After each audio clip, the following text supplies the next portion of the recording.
Hey YouTube. I just wanted to make a quick video. I am in the driver's seat, finally. My son brought the battery and I got it installed and it started right up. It does make this loud, like, kind of a sound, which I'm guessing is a belt or something. It does sound kind of like the power steering. When I turn the wheel, it gets lighter, but at least I could go. Of course, when I first drove the car, it overheated, like went way past the H, and then the check engine light came on, so that took a few hours to go away. Once I parked, I was able to shower at my son's house. My hair looks crazy because it's all light and clean now, but he drives me crazy. I read somewhere that you're not supposed to feel like this because, you know, it's not like your kids owe you anything, which I know. But when I think about all the sacrifices I made and the hell that kid put me through, and he wasn't like a normal kid. He was basically like the Exorcist. He, like I've said before, he was like a Sour Patch Kid or Sweet and Sour Kid. He would like do really crazy things, but then like be loving. So, but like I know any other parent would have like sent him off somewhere because people told me to do that all the time. So I mean, like I went through a lot with him, and I was all alone, no family, no friends, and I felt like I gave him everything I possibly could. My friends say I spoiled him, which I don't believe in spoiling children. I don't think you can. You can't give a child so much that they become a bad person. And I know because I was spoiled and I'm a good person. And he was my only one, so why shouldn't I? You know, that doesn't make any sense to hold out. It's just material things. But he is a very selfish person, self-centered. He's told me before he doesn't feel like a bond with me, like a mother-son bond. And he thinks it's because I was working all the time and gone all the time. Which I wasn't. I mean, there were, you know, I'd go like a year or two where I would hardly see him. I'd only see him in like a few hours a day. But even when I was in school, there were periods for a year, 2 years, one time like 3 years. I wasn't working and I was just taking care of him. So it's not like I was always gone. I don't know if this is because of how his father is, like his dad has issues, but I know he gets the ODD from his father. He has severe ODD and severe ADHD. So anyway, he won't let me wash my clothes there. I have no money and I have nobody. Like, he's literally the only family like I have like that can help me or would help me. And like, it's not asking too much to like shower or wash my clothes. When I had money, I would give him money. It was like pulling teeth, begging him for a little bit of gas money today. I had to give him 5 of the bus passes I have for him to give me $10 for gas. And that I don't even know how long that's gonna last me, like a couple days. I don't know why he's like this, but it makes me really disappointed in him, and I don't know why he's like that. I really hope he's gonna grow out of it. Like I have said previously, I remember being very dumb, very like self-centered. Like I just couldn't see past myself, like around his age. But when I had him at his age, I had to grow up really fast. So, I mean, I don't know if it's because, like, his brain's not fully developed, or he's just, like, at that immature age. Sorry, I just sneeze. I don't know. He wasn't always like this either. That's why it's kind of weird, too. But I guess I'll have to just wait and see what happens. But anyway, so I'm able to go. That's good. But I wanted to talk about something scary that just happened. So I forgot about this. I forgot that this stuff happens because I've been stuck in one place, for 33 days.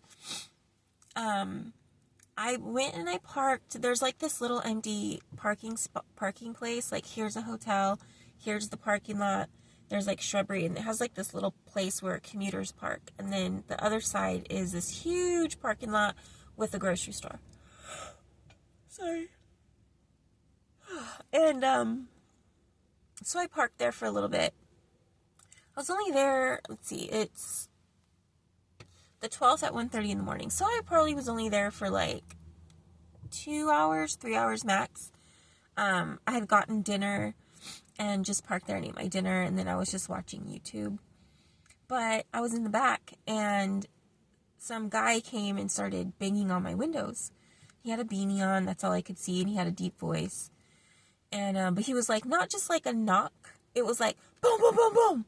And he did it like 6 or 7 times total. He did it like 3, maybe 4 times, going to like all around my car. And then I obviously didn't answer. And I was hiding under my blanket. And then he waited like a few minutes and then came back and did it again.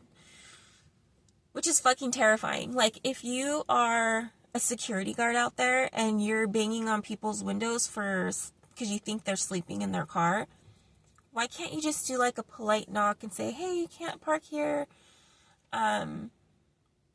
Especially because if it's a woman, if we're smart, we can't answer. We can't answer the door.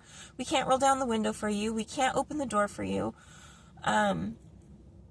We really can't even let you know we're there because we could get murdered or raped. And I know some people will say, oh, you're being dramatic. No, we're not. Read the news. Listen to the news. This shit happens all the time. So, to come up to the car like that, you're not a police officer. I didn't see any flashing lights. Even police officers, they announce over the thing. They don't come and bang on your car. So, and that was terrifying. Like, he was banging on the car like he was a friggin' cop, thinking I had, like, murdered somebody in here. It was scary. So I went to a different parking lot across the street. Sorry, I'm tired. But why would you do that? Why would you do that? That's so terrifying. And I don't know if he was, like, also a homeless person, but, like, on drugs or something. I've had people try to get in the car, like, try the doors, go walk all the way around the car. It's freaking terrifying. Like, why would you do that? So, just, if anybody's a security guard, please find a less threatening way to, like, knock on somebody's car. And if they don't answer, like, the first 3 times, just assume they're not even in the car. Because I've done things where I've just left my car, like, parked somewhere like that, and then went off to dinner or whatever, and then came back. Actually, like, right over the hedge, my now ex-boyfriend's truck had got broken into when we stayed at that hotel. They went in and they stole his shoes, of all things, his shoes, because he had worn clogs into the hotel. Like, where were you then, mister? Let me in. But anyway, I feel better now that I've talked about it a little bit. I thought that I'd feel safer being able to drive around, but I don't at all. It's almost worse. Because at least they didn't come banging on my car like that. I see now why everybody goes back there. Except that creepy drunk guy who always parked next to me. I didn't like that. There was that single mom with the 2 boys. She started parking next to me, and it's weird, but, like, that made me feel really safe. Like, much safer. Like, it was kind of like, we're a team. We're not, but it was like, sticking together in the world. I don't know. She just made me feel way safer because I was surrounded by men. And even though I had talked to, like, 2 or 3 of them, they were older gentlemen. I know how men are, so I just get scared. It's weird because she used to have a partner. I don't know where he went. when I would see her and the kids. But anyway, isn't it weird how you get like really invested in people's lives and you don't even know them? I just think that's strange. I was gonna talk about something else, but I can't remember.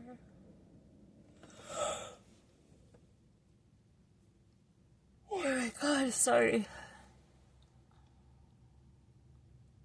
I have no idea now. I saw my cat. He missed me. He was trying to go home with me.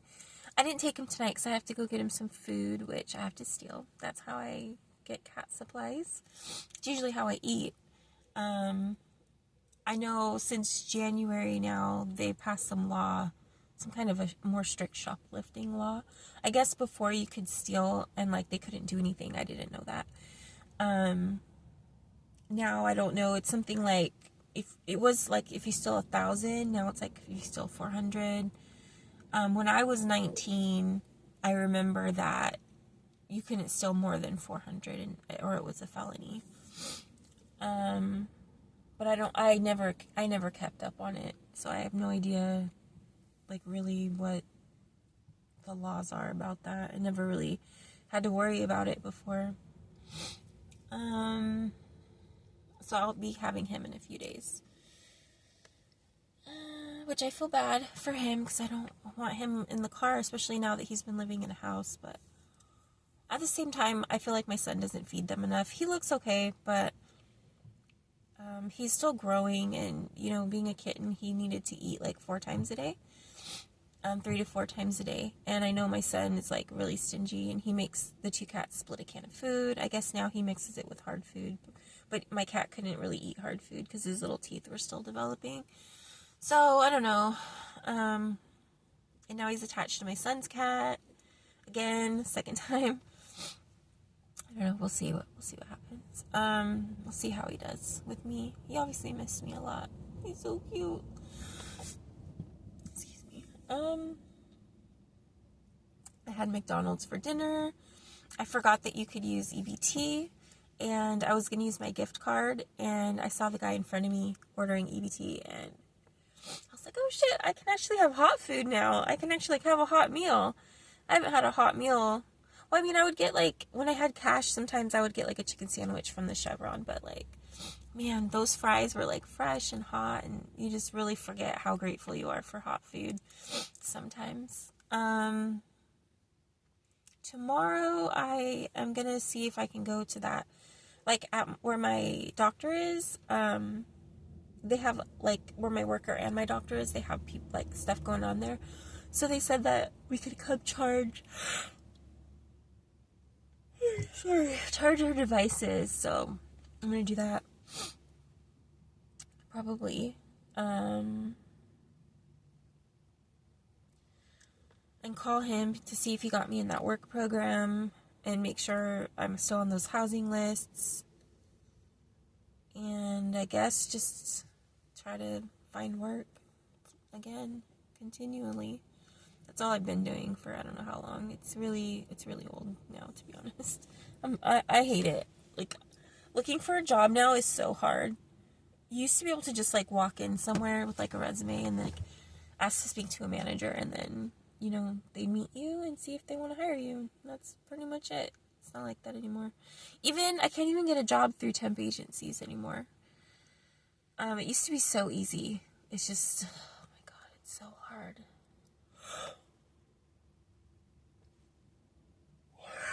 I don't want to go to sleep. I'm scared to sleep now. I think I'm going to end up staying up all night. Which is sad because my whole day is gone.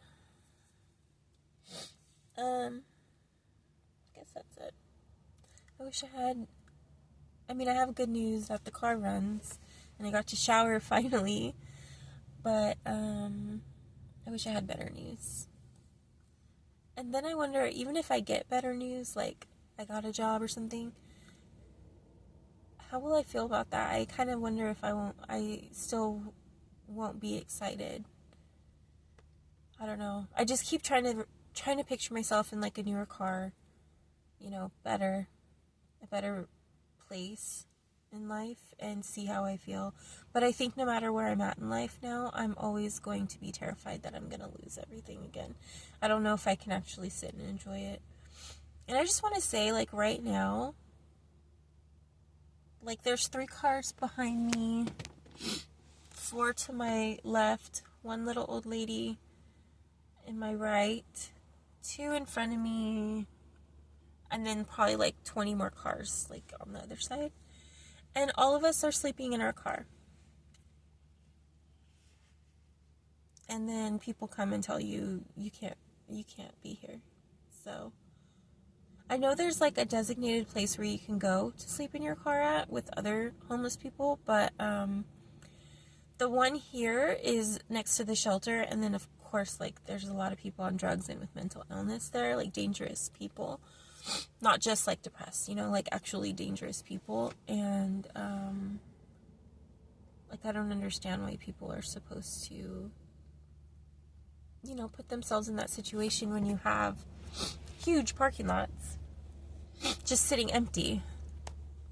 If the businesses are so concerned with them taking the spots of customers, then they should put, you know, overnight visitors must leave by 6 a.m. or 8 a.m. or something like that. Because it's ridiculous. It's never left messy. Plus, they have cleaners come every night, too. And they speed around like bats out of hell. I don't get it. I don't get it at all. And then there's like empty office spaces. There's always empty office spaces. I worked for a big company that had like, I don't know, 10, 15 people on the one floor, but they only utilized 25% of the floor, of like floor space on that certain level. Like, there was like 2, 3 stories. Sorry, I hate this horn. It's so sensitive. And I would just sit and think, like, why don't they move their staff to a smaller building and give this space to the community, and then they can make like dorms or little studio apartments. And that building alone probably could have housed 30 to 50 people, depending how big you made them. Like, that's how big these buildings are that are just left empty. And they'll be left empty for years and years, just because they can't rent them out. They're too big. They're too expensive. Businesses aren't doing great. So,